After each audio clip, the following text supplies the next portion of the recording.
Hello, everyone, and thank you for joining us this evening, and welcome to Oblong Online. I'm Helen Sosłowski. I'm the Events Director for Oblong Books. Before I welcome our guests this evening, I have a few instructions for you. If you have questions for our guests this evening, Julia or Dorie, at any time during the presentation, you can type them into the chat that you'll find on the right-hand side of your screen, or there's another little box that says Ask a Question at the bottom of your screen, and you can also put your questions in there, and we'll address them all at the end of the program. We couldn't be more excited to be hosting Julia Turshen and Dorie Greenspan to celebrate Julia's new cookbook, which comes out next Tuesday, March 2nd from HarperCollins. Simply Julia, 110 easy recipes for comfort food, which we all need right now. For those of you who've not yet ordered your signed copy, there's a Buy the Book button at the bottom of your screen. So we have curbside pickup for those of you who live locally, and for those of you who don't, we'll ship them anywhere. So please order for your friends and gifts and for yourself, and we'll just get them to you. Julia Turshen is the best-selling cookbook author of Small Victories, named a best cookbook by the New York Times and NPR, Feed the Resistance, and Now and Again. She hosts the IACP-nominated podcast, Keep Calm and Cook On, and has written for the New York Times, the Washington Post, the Wall Street Journal, Vogue, Bon Appetit, Food and Wine, and Saveur. Epicurious called Julia one of the 100 greatest home cooks of all time. That's something. She sits on the Kitchen Cabinet Advisory Board for the Smithsonian National Museum of American History. That's such a great name. And is the founder of Equity at the Table, whose acronym is EAT, an inclusive digital directory of women and non-binary individuals in food. Her new book, Simply Julia, has 110 foolproof recipes for a more nutritious take on simple, comforting meals, with practical chapters such as weeknight go-tos, make-ahead mains, vegan one-pot meals, chicken recipes, baked goods, and more. It's full of the kind of flavorful, unfussy food that all of us really want to make at home. Julia will be talking with Dorie Greenspan this evening. Welcome, Dorie. Inducted into the James Beard Foundation's Who's Who of Food and Beverage in America, Dorie is the New York Times best-selling author of 13 cookbooks, including Everyday Dorie, Dorie's Cookies, which was a 2017 James Beard Award winner, Around My French Table, a New York Times bestseller that was named Cookbook of the Year by IACP, Baking Chez Moi, and Baking from My Home to Yours. She's a columnist for the New York Times Magazine, and her next book, Baking with Dorie, will be published this October, and we're so happy to have you both join us. And I'm now going to turn things over to Dorie and Julia. Welcome, ladies. Thank you so much. Thank you so much. Your mother's here, Julia. I know, I saw. Hi, Mom. My parents are particularly excited about this conversation, as am I, and I'm so grateful to be here with you. I'm so glad to be here with you. But I think you've made a mistake. I also have to tell you, a friend of mine called this afternoon and said, do you think you could tell Julia how much I love her hair? I watched it for you. I told you, Meg loves your hair. But I was looking at, so I know the book comes up backwards, but you don't. You look great no matter what. But I was thinking, it says Simply Julia, 110 easy recipes for healthy comfort food. And then I think before your name, it should say, from a very generous home cook. This book is, I love it. I'm so excited about it because it's such a reflection of you. It's so inclusive. It's so generous. I feel like when I look at, I've read the book a couple of times, that you're inviting us to a very big table. You've managed to do something wonderful. You've made a cookbook with great recipes, and you make us feel as we're reading it that we're your friends. Congratulations. I'm really moved, and I also I I don't know what to say. I can't tell you how much that means coming from you, because I've felt very similarly with your work. And I feel like you also really know what goes into making something like the books both you and I have made. So it just means a lot. And I'm also just so happy to know that my parents are attending, because my mom has been telling me for years, like, you should use One Big Table as a title for something. But Molly O'Neill, the late great Molly O'Neill, used it. And she likes to talk about how warm and welcoming it is. So I am just picturing my mom on the other side of her computer being very happy about what you just said. And that just makes me feel very connected, and I appreciate it. So thank you. Because that is the feeling. And I think that's my husband's laundry alarm. Michael? Oh, it's his bread alarm. He's baking bread. Okay. Oh, famously. What kind? Michael's bread. He thought he was baking 6 baguettes, but he added too much water. He's going to be baking 12 tomorrow. It happens. What time should we come over? Usually by noon they're out. So come on. I want to talk about home cooking, because you are truly a home cook. And I was thinking, I haven't asked you, were you named after Julia Child? Not that I'm aware of. I'm named after my grandfather, my mom's father, Julius. But as a kid, because I loved cooking so much since I was so young, my sort of family nickname was Julia the Child. And again, wonderful and surreal to talk to you about this topic, which you know so intimately. Well, so as I was reading the book, and I have your others, I cooked from your others, I was thinking you could have been named after Julia, but how much I had an experience with Julia. We were out for the day, rare. So when I was working with her in Cambridge, I lived there for 2 months. One day she said, let's play hooky. Her idea of fun was to go to the supermarket. So we went. That was hooky for Julia Child. And she said to me, just out of the clear blue sky, she said, we make such a good team. She said, because we're just a couple of home bakers. And I thought I could imagine her putting her arm around you and saying, we make such a good team because you are such a home cook. Were you trained? You weren't, were you? No. And I'm just having trouble getting past conjuring this image of getting to stand with her and having her put her arm around me and say that. And I would prefer if maybe you were right in between us. I think that would just be great. But no, my training was public television. My training was Julia Child, and my training was being surrounded by cookbooks and magazines. And my training was my just lifelong curiosity. So I have cooked at home since before I can remember, since I was, a really, really young kid. And the only sort of professional cooking I guess I've done, like I've never worked in restaurants. I did start a catering company when I was in high school. I took a week-long catering course for like a continuing education thing. And I walked in, I was the youngest by many decades, and I walked in and the instructor said, if you love to make lists and people in your life give you a hard time about it, like you found the right place. And I thought, oh my gosh, my people, like I have found them. But I worked by catering. I was like, my grandfather's birthday party and stuff. But I worked as a private chef on and off for many years when I was first starting out working in cookbooks. I've worked on a ton of other cookbooks besides my own, just as you've had experience working with other people on their books. And when I first started doing that, and I was living in New York City and just requiring a bit more income, I worked a lot as a private chef, which was me working in other people's home kitchens, cooking food for them at home, and being extremely in tune with what people want to eat at home, what will make them feel most at home in their home, even if someone else is cooking. So even my professional experience in cooking has always been within homes and home kitchens. And I just think they are the cornerstones of our, world, quite literally.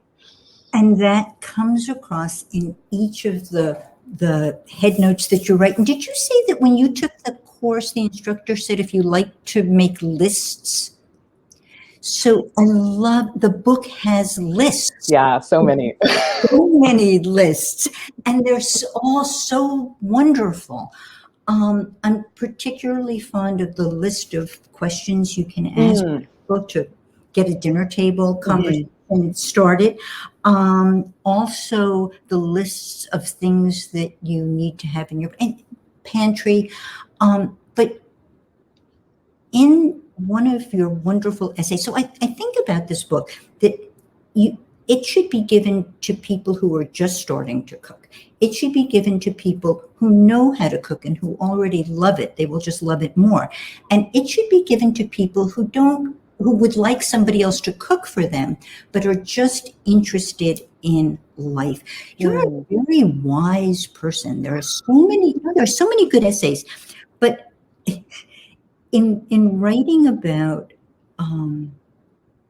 working as a professional chef and what you learned by cooking in other people's homes, you wrote, and this made me think of Julia Child again, you wrote, disclaimers don't taste good. I loved it.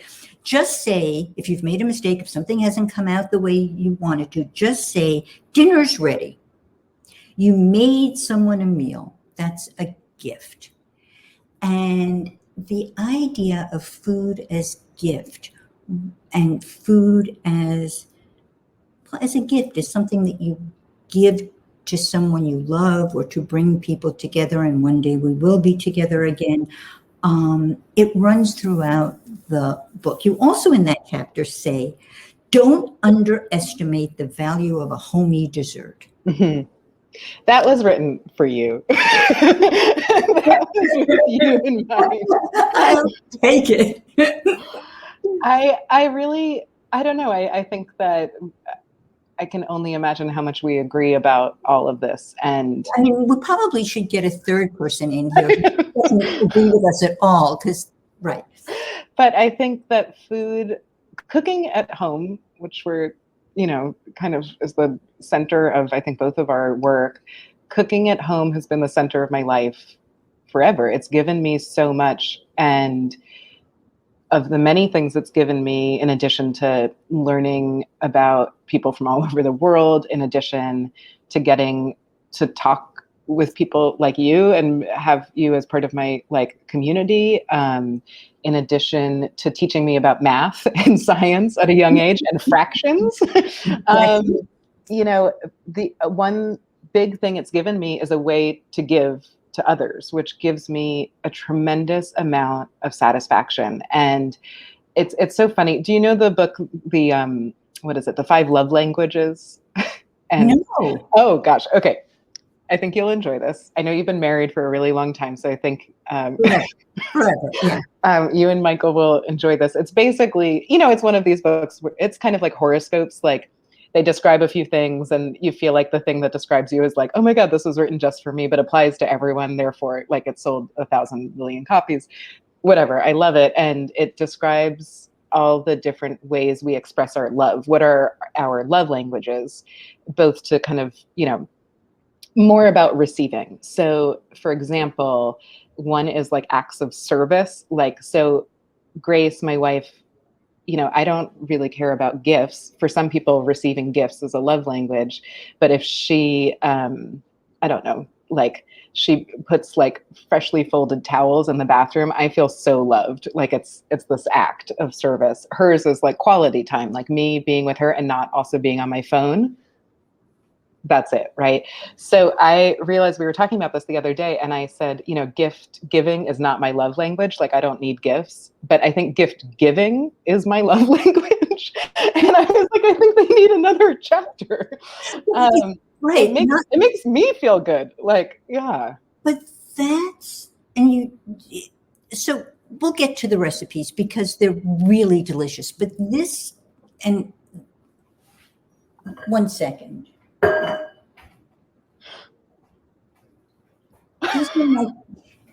These are Julia's cookies. They're now mine. I have to take a picture can I take a picture of this moment?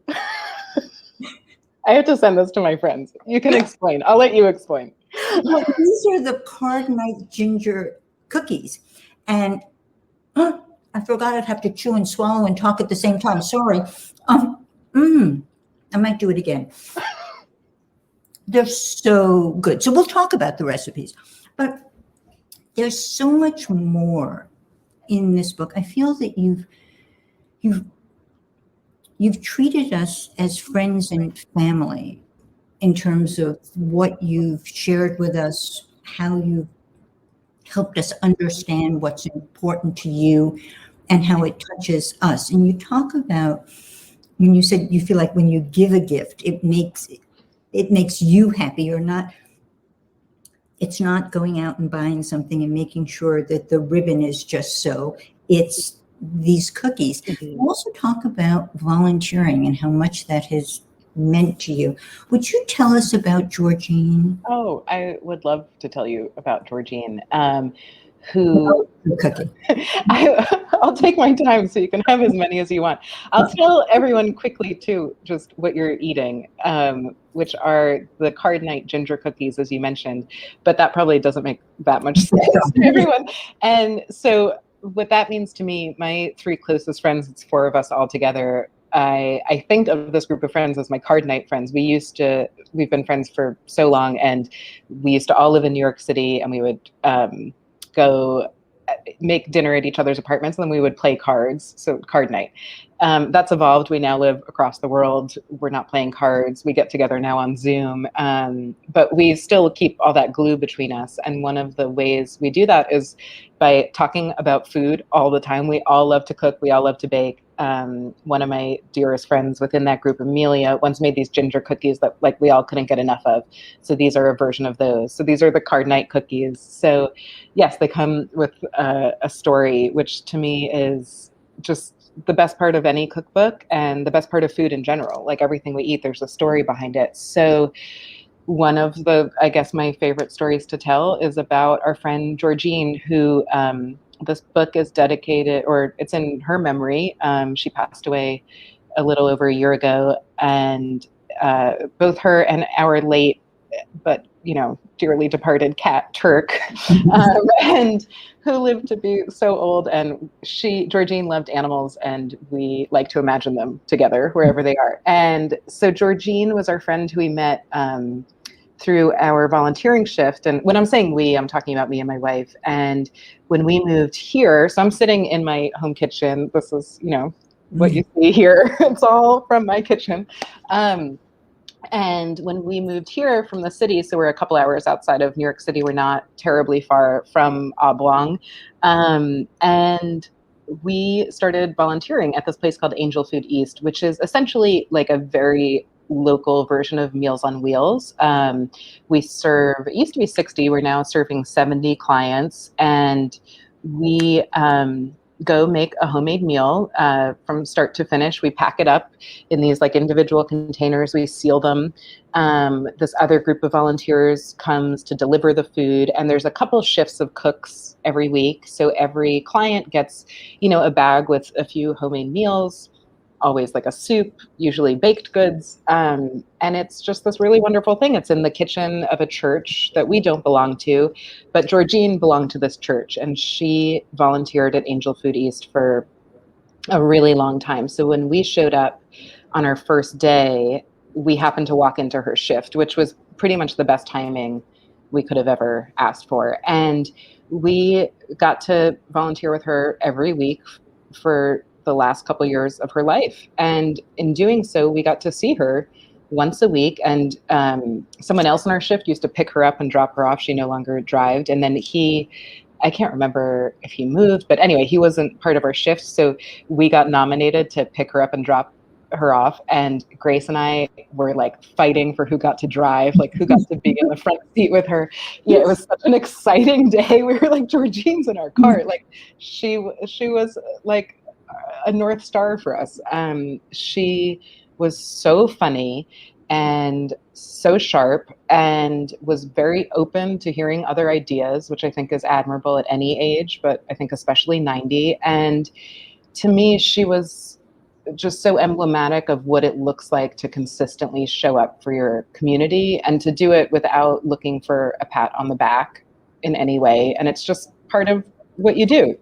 And we also, I think so much about what our friendship with her, what a difference it made in our lives. I think honestly, especially for Grace, they were really, really close. And being with her, with Grace, it allowed me to meet another side of my wife, which was really special. Like Grace and Georgine together were really wonderful, and it was really nice to see. And I think so often about how important that friendship was, and that I don't know that we would have had it had we not walked into that kitchen. Like, I don't know how else we would have met her. And I'm so glad we did. And it reminds me why volunteering, she used to say this, that it kind of goes back to what we were talking about. She would always say, like, you get more than you give. And part of what we got when we were giving was we got this friendship. And when you cook with someone, I mean, you know this better than anyone, when you cook or you bake with someone, it changes the way you can talk with someone, because like your body's occupied and you just kind of chat and catch up. And, we would spend hours with her every week and got to really know her and got to really be friends. And if we just went and sat with her maybe for those couple hours every week, especially at first when we didn't quite know each other, I think if we didn't have that activity, that shared activity of preparing food, I don't know that we would have gotten to know each other as well as we did. And I'm just so grateful. So there's, she was an avid home baker. Her favorite thing to say was baking was her Valium.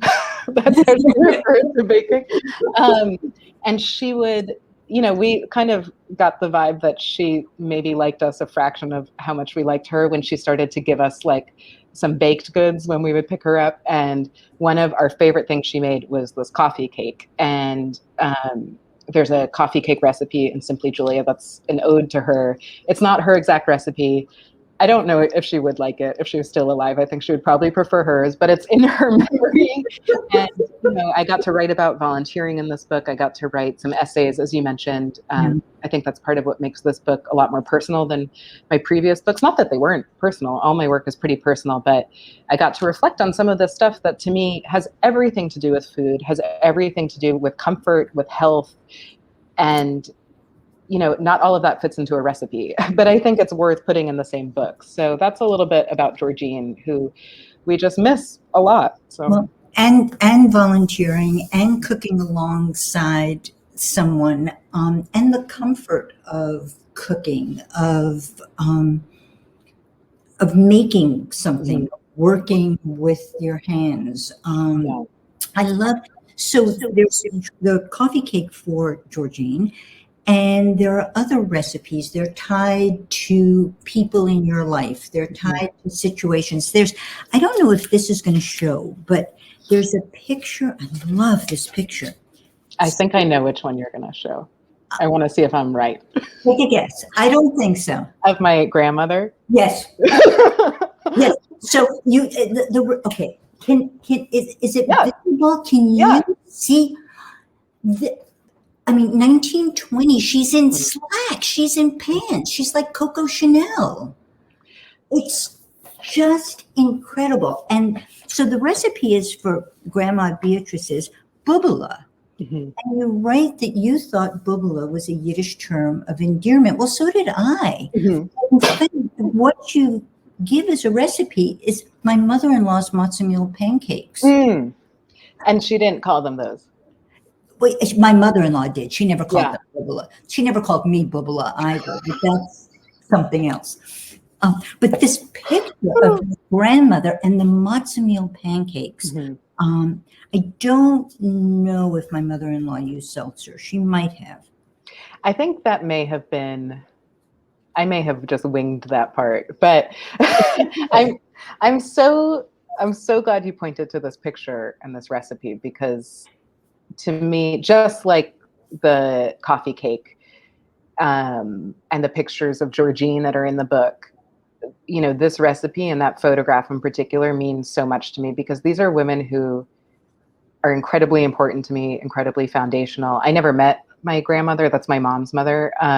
But I did. You did.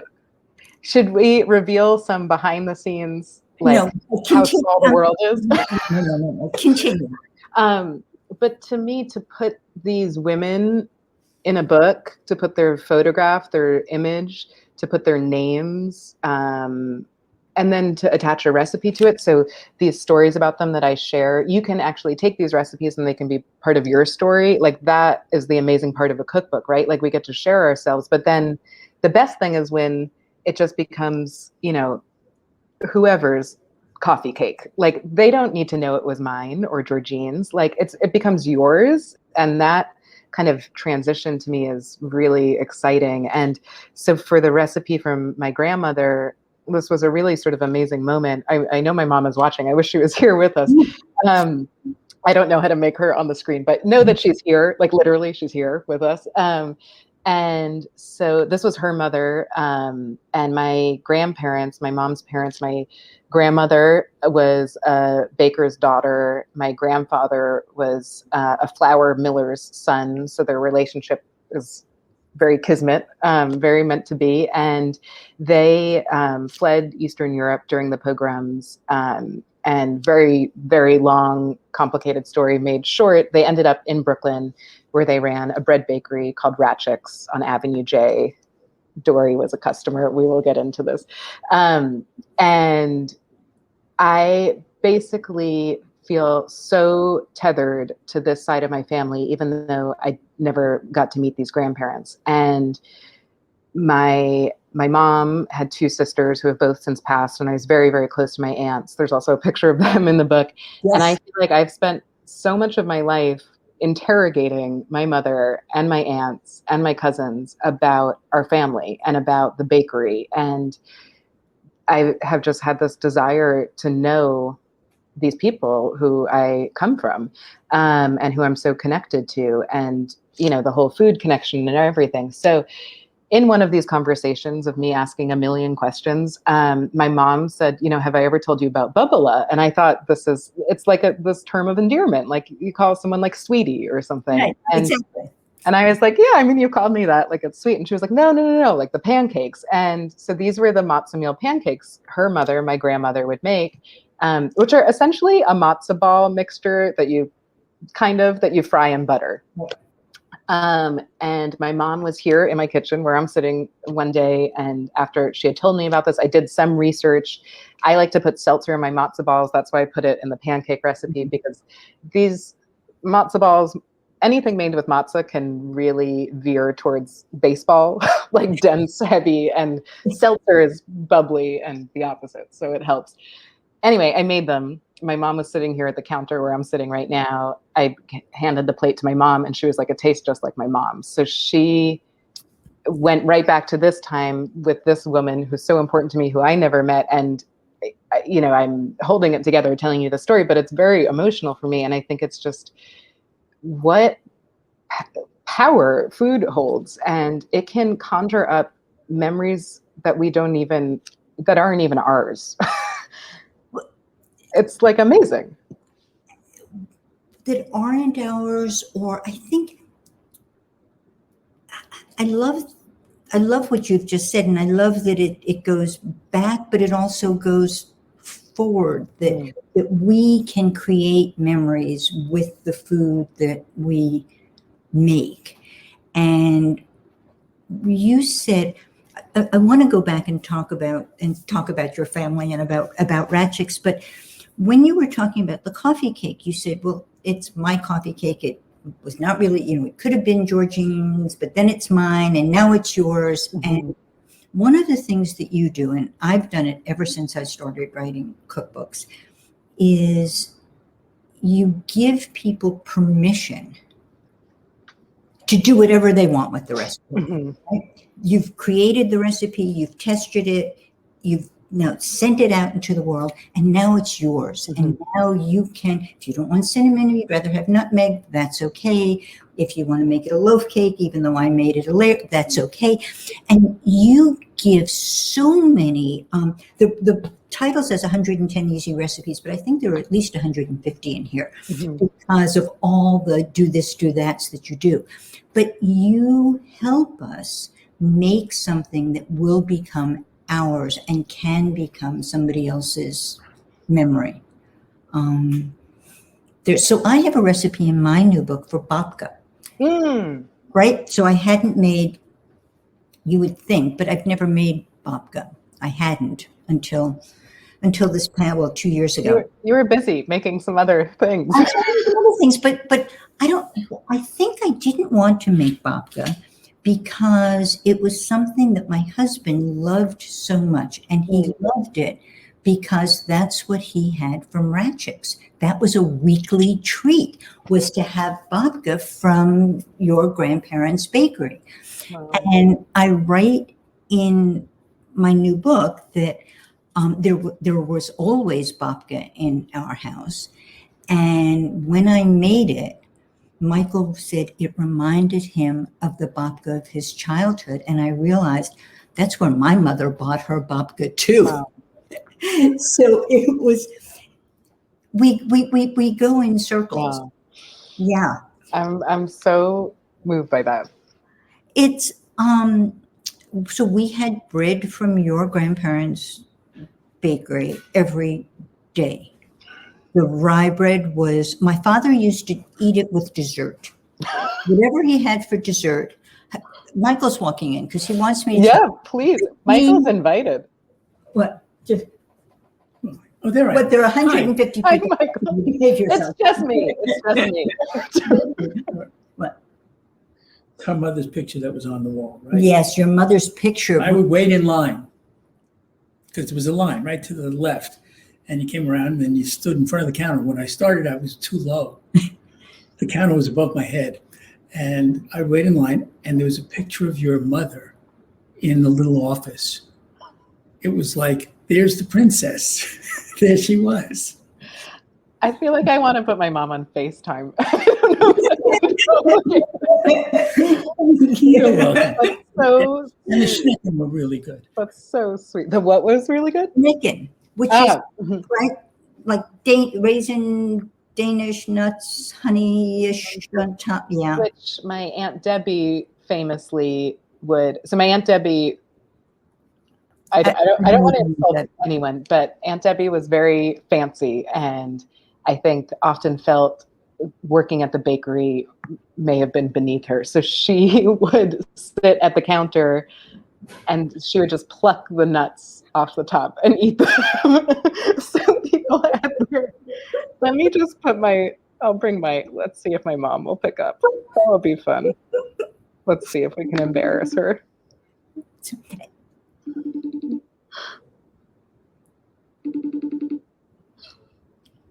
Suspense. She's not going to. Mom. It says, do we want to call your mom up? Julia, we can pull her up on the screen if you like. Pull her up on the screen, even better. Okay, so what name am I looking for? You're looking, Mom, what name did you use to sign on? Even better. Okay, so what name am I looking for? Mom. You're looking, what name did you use to sign on? My mom has a few names. Rochelle Udell. Yeah, that's something. Oh, Udell, okay. She goes by many names. My mom has a few names. Rochelle Udell. I think there's a delay, so I'm hanging up because of so there may be not planned. But right now we are in Brooklyn on Avenue J at the bakery. The smell of the bakery was so, you would just open the door and it would be warm and a little foggy, and you have a marble cake in, right? A marble cake that is very much an ode to the marble rye bread, marble pound cake, which remain two of my favorite Jewish baked goods. So I did, I guess, a very, contemporary millennial version, which is flavored with some coconut, which I love. But it's the memory of these layers of things and doughs kind of mixed together, and just the memory of, generations of bakers. Someone I just saw asked if we've ever been to Isaac's on Avenue J. So Isaac's is where Ratchik's was. Ratchik's is no longer a bakery, but where it was, and the building it's in and the ovens and everything are now a kosher bakery called Isaac's. I didn't know that. I haven't been back in years. If my mom's going to try and accept the invitation on the screen, and if not, it's okay. I hear them laughing. Where does it say accept the invitation? Do you hear my mom? I hear Hello. Hi, Mom. She doesn't have her video activated. It's just her mic. So we can hear you but can't see you, which is okay. Mom, how do you feel hearing Dorie talk about going to the bakery and Michael? I just love it. Absolutely love it. I mean, you know, I stopped crying. Right. It was such an important part of, until COVID, there's so many things I want to talk to you about. I want to talk to you about writing this book through the pandemic. I want to talk about your very interesting idea of what healthy food is, such a healthy on it. But up until COVID, I lived part-time in Paris, and so would shop every day and go to the bakery every day.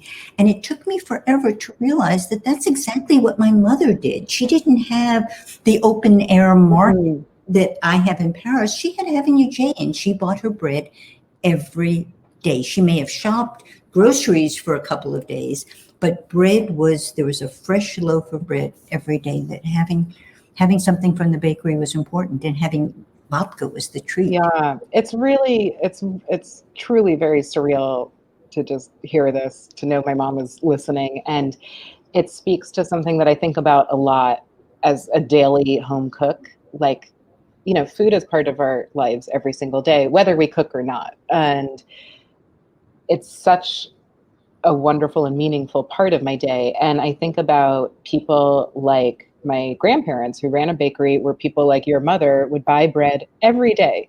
Every day. There's not that many places we go every day. There's not many things we do every single day. And to know, I have so many feelings talking about this bakery. I have so many emotions, and I wasn't even there, right? And I think about the fact that my story about this, the one I tell myself, centers completely on my family, right? On all the people behind the counter. And then to know there are so many people like yourself who have stories from the other. Yeah. And it is, to me, very much like what we're talking about with cookbooks, where we can have these, stories and these recipes that mean so much to us. And then we share them. They go out into the world, and then it becomes like infinite, and it's extremely powerful. And I guess I don't mean to like turn the tables here to you, but one thing I wonder about for you, because you've been writing cookbooks for so long, you've been writing such good cookbooks for so long with like the most trustworthy recipes. If someone wants a cookie recipe, I use Dorie's. Like, why would you use a different one? Like, it's going to work. You can use one from my book, but otherwise go to Dorie. And I'm wondering for you, because something that I experience a lot, which I imagine must be what it maybe is like for my mom right now, to hear about what her family's bread, that it was this daily part of your family's bread. Something that I experience that I find extremely profound is when people share photos of recipes they cook from my book and share them on social media. And you have done this work for so long that you're very active on social media, and you're very fun on social media. And I'm wondering for you, you've had the experience of people cooking out of your books pre-social media and now, and just how do you feel when you see like your cookies pop up? It always touches me. Yeah. But I got an email last week. It made me feel so old, but never mind. It also made me feel so good. You're also the fastest email responder. Anytime I've emailed you, you're like there. I'm kind of glued to my computer most of the time, but a woman wrote to say, now, is this really possible? Am I that old? That she had a book of mine that had been her mother's. And she now has a daughter. I'm like 104. She has a daughter who was just married. And so the daughter's mother made the wedding cake from baking with Julia for her daughter because it was a book she had seen in her mother's house. That's amazing. And and she sent me pictures and it was beautiful. That's amazing. There's, I did do this before social media, and every once in a while I would, be out on book tour or something and I'd get a chance to talk to people. But social media allows us to see just whom, or is it who? Whom? There's no judgment here. You won't be copy edited here. It's whom we're touching. We are touching them, whom we're touching. But you see where your recipes go, what people do with them, how they share them with their families.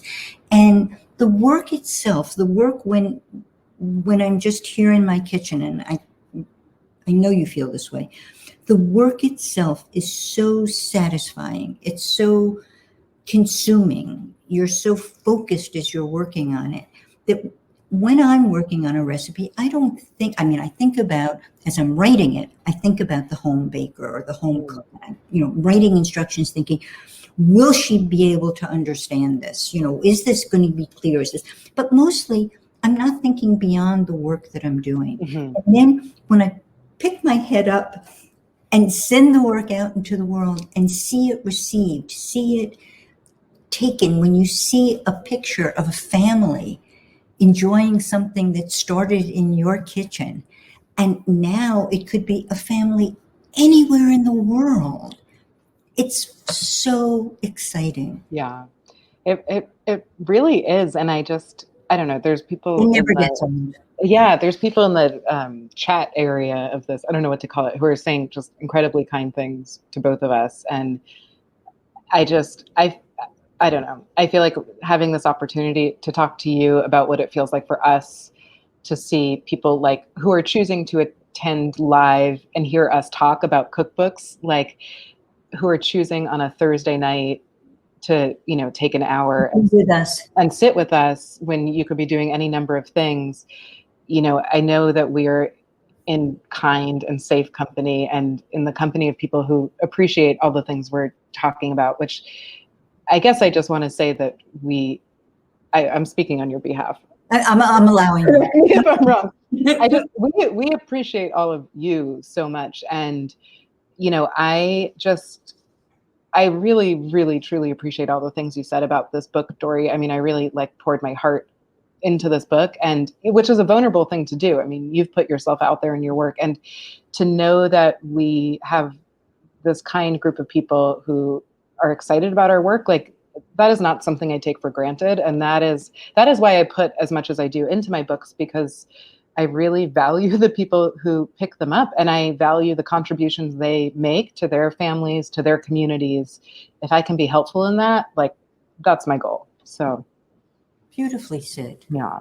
I feel like I could talk to you for days. All I want to do is bake bread with Michael and make jam with you to slather on it, and it would just, someone saying to call Netflix.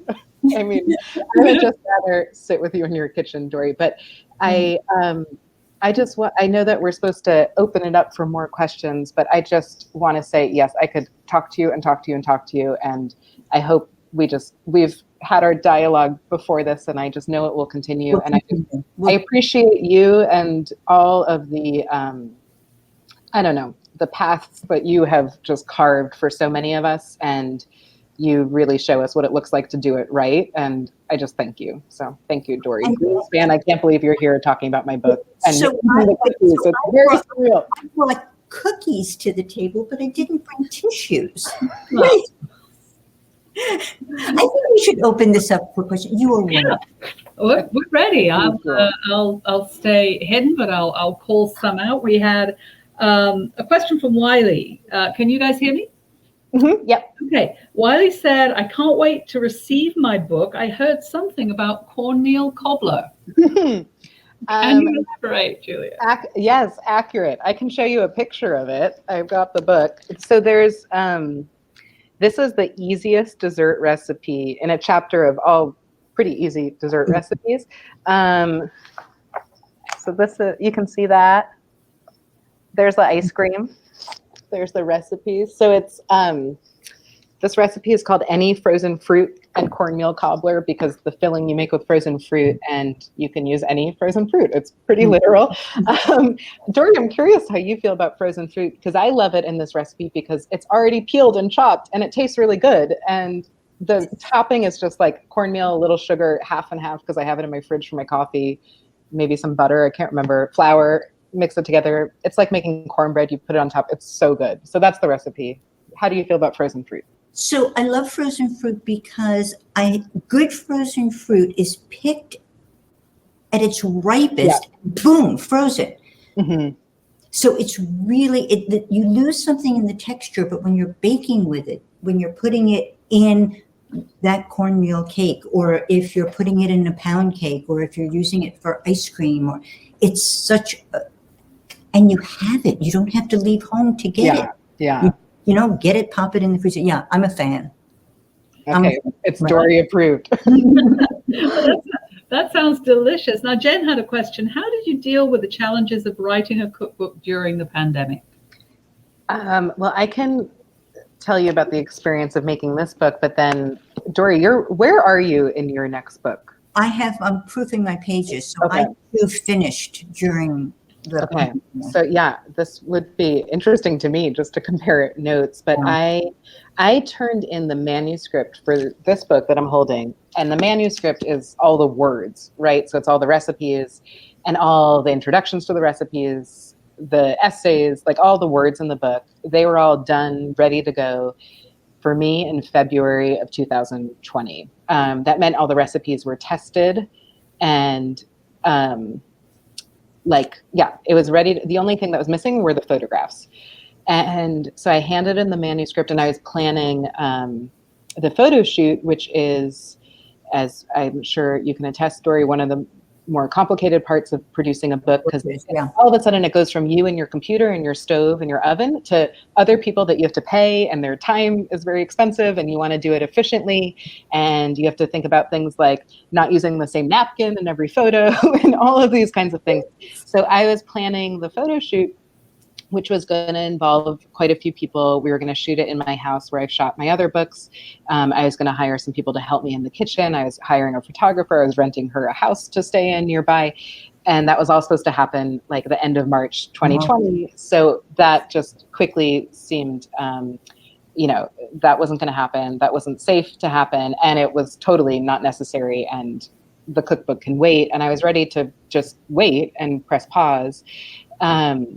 And then I remembered I live like 10 minutes away from this woman who I hadn't worked with before, but we kind of knew each other. And this wonderful woman, Melina Hammer, who is so talented. And she is a talented photographer, food stylist, and prop stylist, which is like, it's hard to find two of those things in one person, like let alone all three. And so we took a month to shoot it, which is a long time for me. I usually shoot quickly. And it was just the two of us, no other support except for incredibly supportive spouses who did many dishes. And I would prepare everything at home, pack it in containers, and leave it on her doorstep. We were never in the room together. True. And I would plan the photos. I would send her a ton of notes. I would sometimes drop off like my grandmother's dish I wanted something on, things that mean a lot to me that no one would ever notice but are important to me. And would put this box on her doorstep. She would receive it. And all day we would text, you want the spoon here? You want the blue napkin?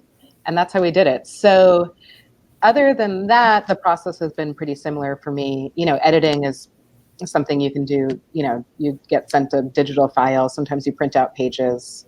Everything else has gone to plan. And I honestly, so this is the first event I'm getting to do for the book tour. The other thing that's different is not traveling, but I wish so much I could be sitting next to you in person, Dorie, but I'm so grateful to do this safely. And I really actually am so thrilled to be in my kitchen as I'm talking about this. And it also means so many more people can come because from all over, because book tours, favor big cities, because why would a publisher pay for you to travel somewhere if not a lot of people are there?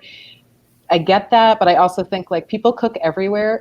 And I feel like especially like in places like New York City, there's so many more interesting things to go to than to like hear me ramble about recipes. Like, so I feel like, but it's just really, I think this makes it much more accessible for so many people, and I'm really into it. So that is different for me. But yeah, how has it been going for you? How did it affect your book?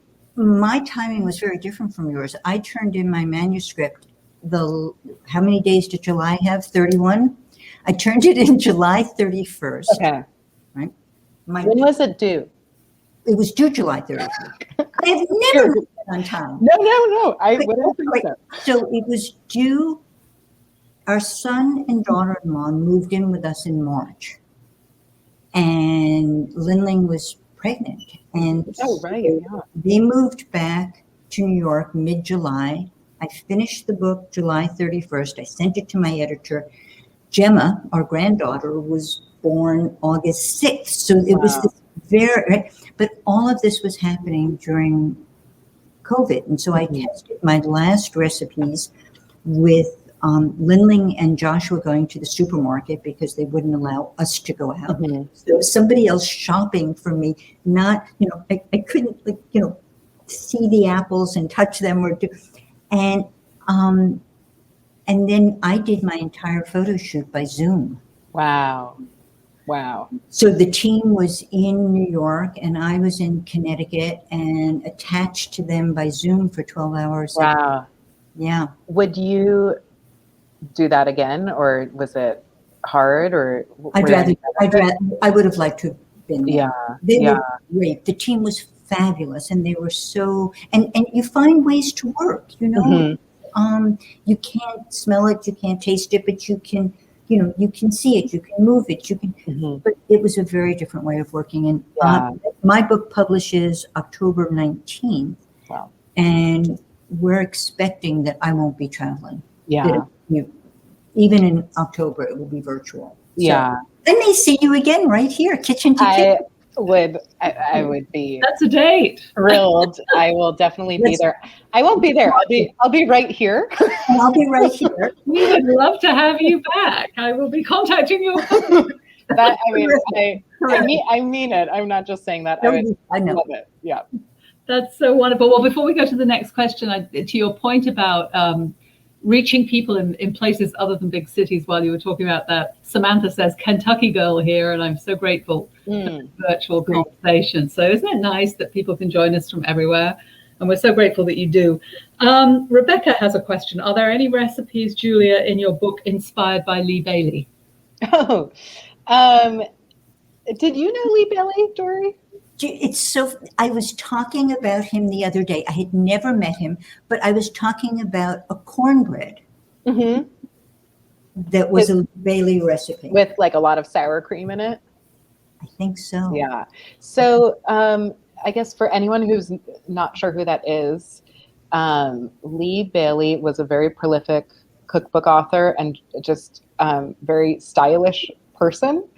I would say he was like the embodiment of sort of a lifestyle brand before we had a term for that. Exactly. Yeah. And I got to be so familiar with his work from a young age because my parents, who I keep talking about, who are here, my parents designed, I think not all, but quite a few of his books. So my parents have worked in publishing for a long time, in editorial design and like art departments and all sorts of interesting things, which meant I got exposed to books and magazines at a young age. And I knew that people did work like my parents did, which was make pages of magazines and books.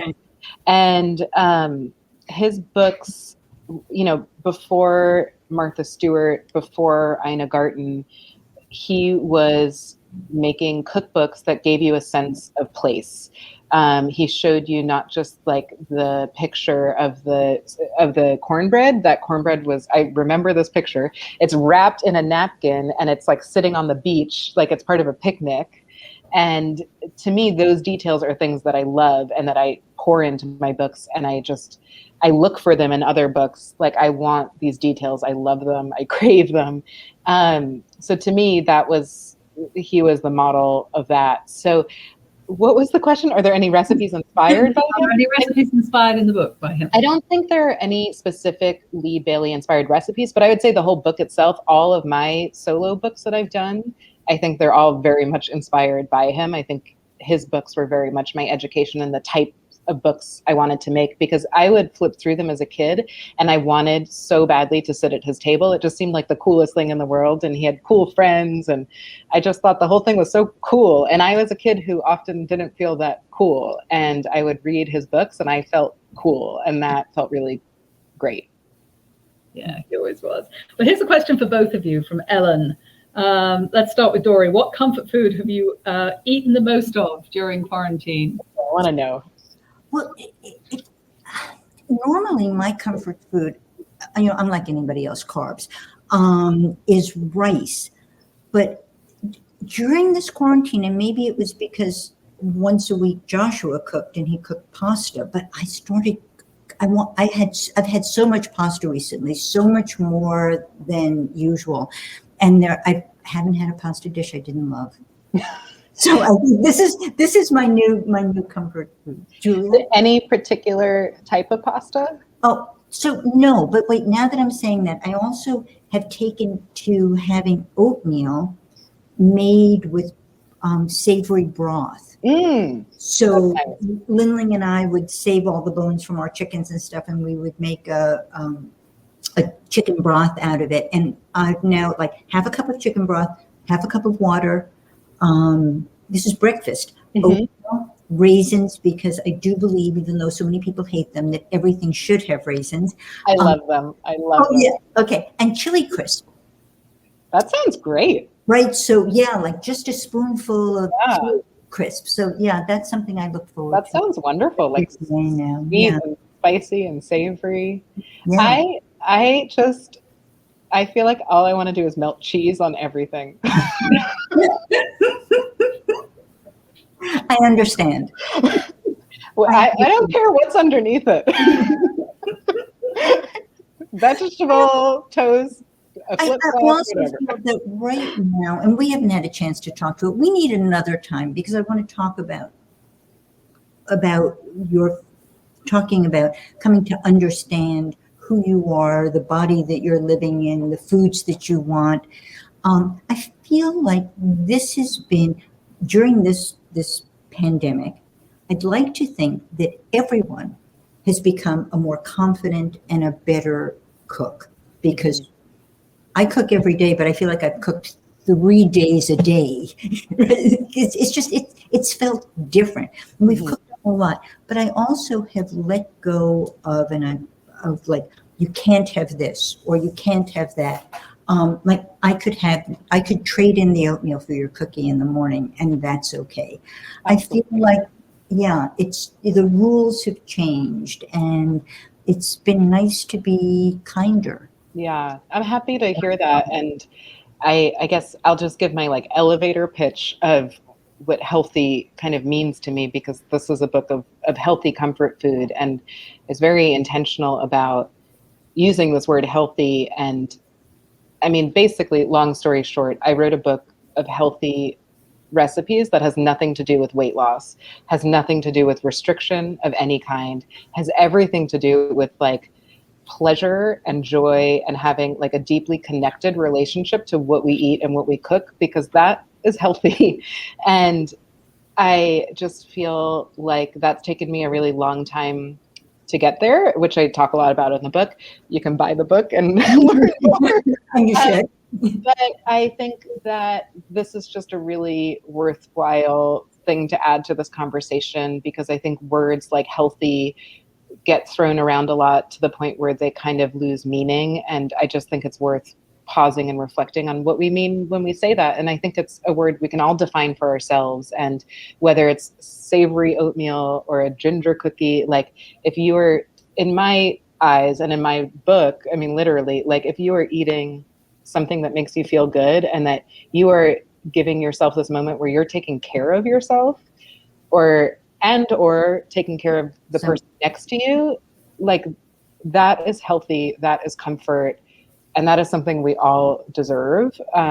So that is very much, I think, what I try my best to explore in this book. And I thank you for bringing that up, because it is important to me, and it's just, I think it's important to everyone I talk to about it. Like it resonates, because this is how we feel about ourselves. That's everything, right? That's our lives.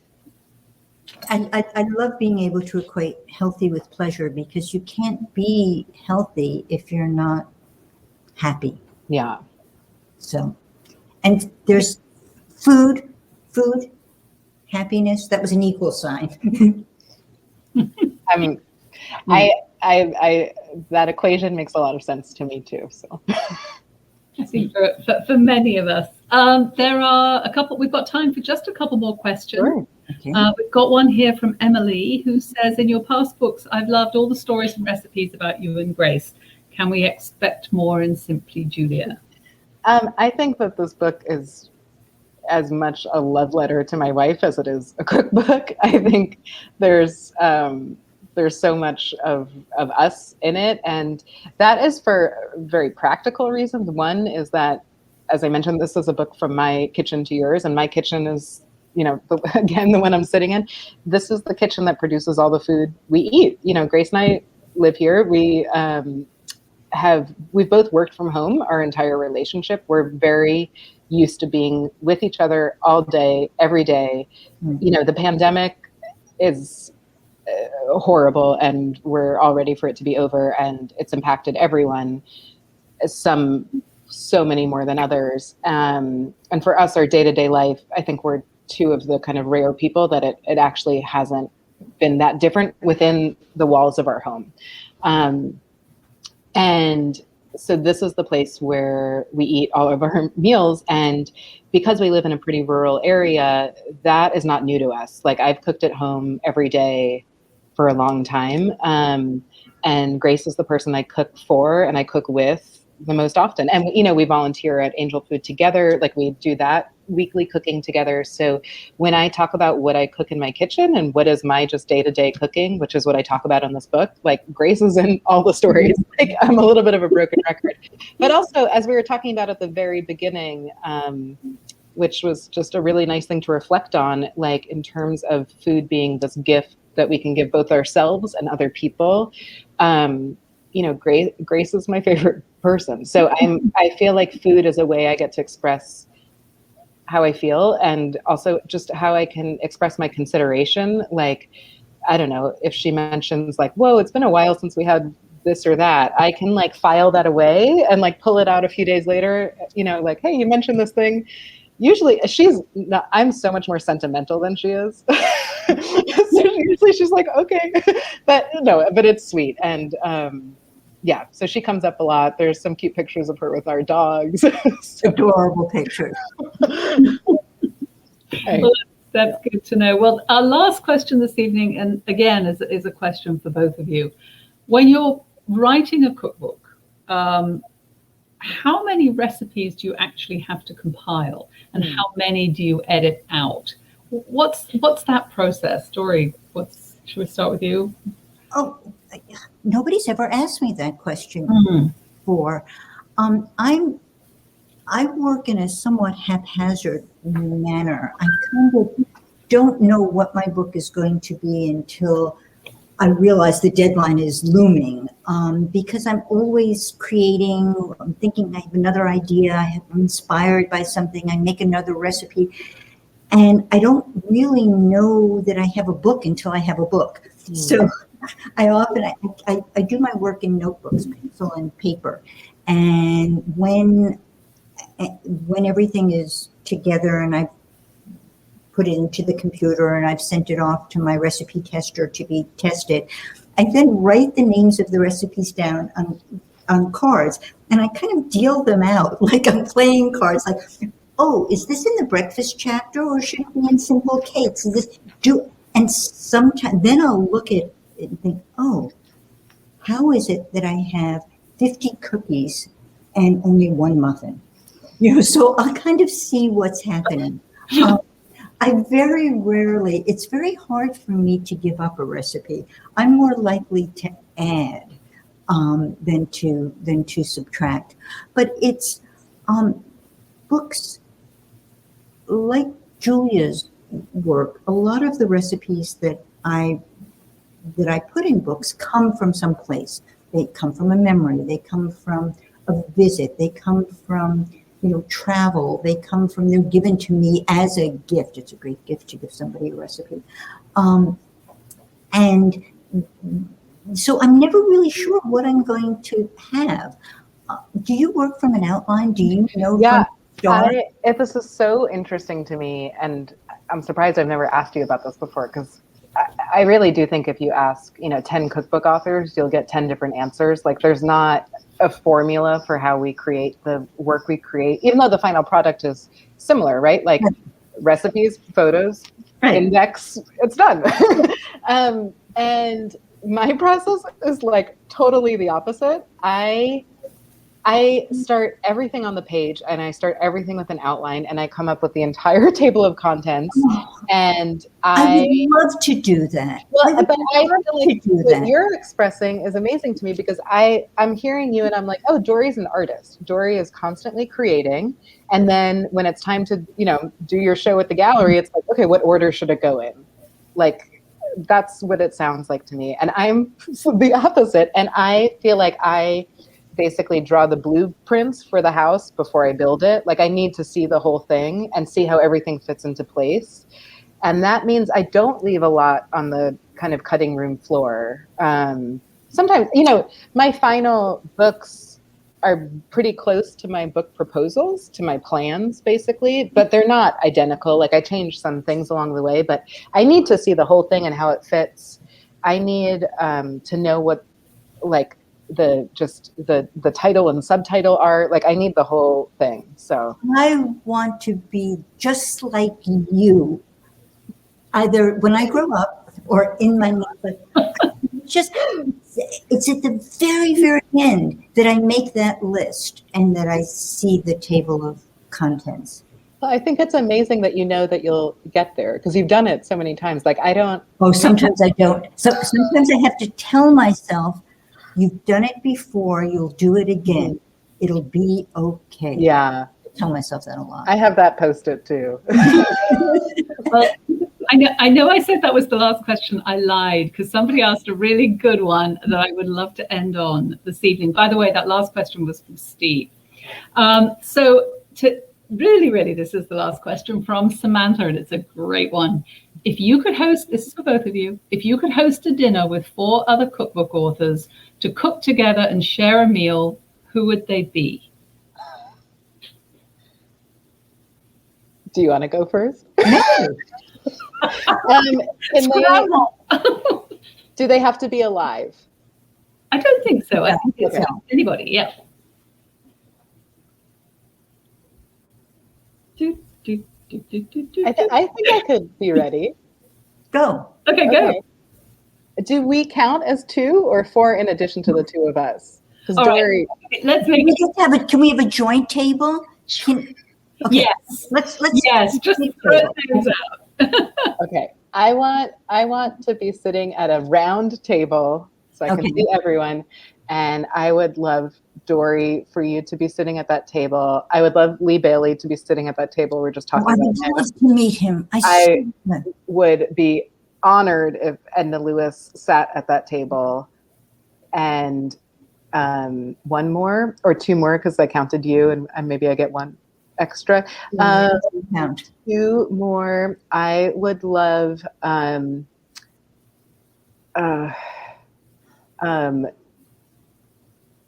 well, I don't know. Well, this counts. She wrote a cookbook. Dr. Maya Angelou wrote a cookbook, The Hallelujah Table. And I just think she's invited. Yeah. And I would like for Dr. Jessica Harris to sit there too, to sort of connect the dots between a lot of us. Oh, I just want to sit there and listen, or just be in the kitchen cooking, which you write about being able to just.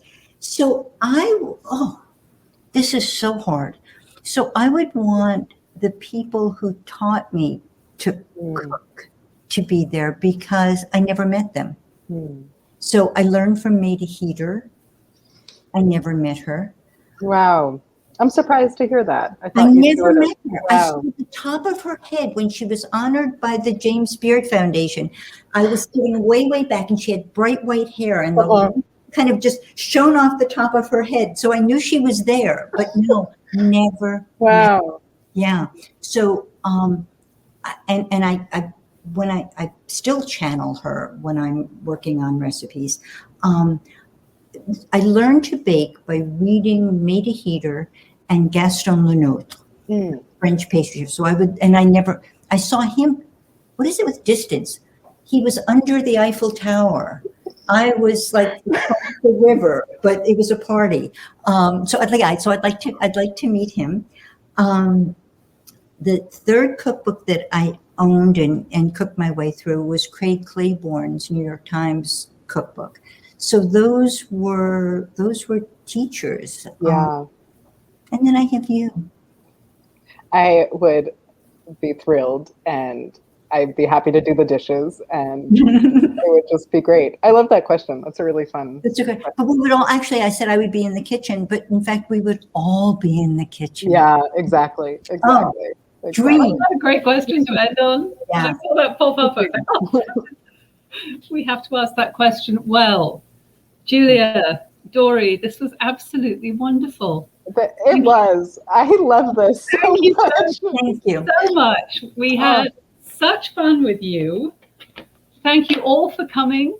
Simply Julia, 110 easy recipes for comfort food. If you haven't ordered your signed copy, you can order it at oblongbooks.com, and there's a button at the bottom of your screen. I'd also, in addition to thanking Julia and Dorie for such a wonderful evening, I'd like to thank Elena Nesbitt and HarperCollins Publishers for making this possible. And thanks to all of you on Crowdcast. Have a wonderful evening. Be well and happy cooking. We're all starving. Thank you so much. Thank you to Oblong. Thank you guys so much. Thank you, Dorie. I appreciate it so much. Thank you. Thanks, Mom. Good night, everyone. Good night.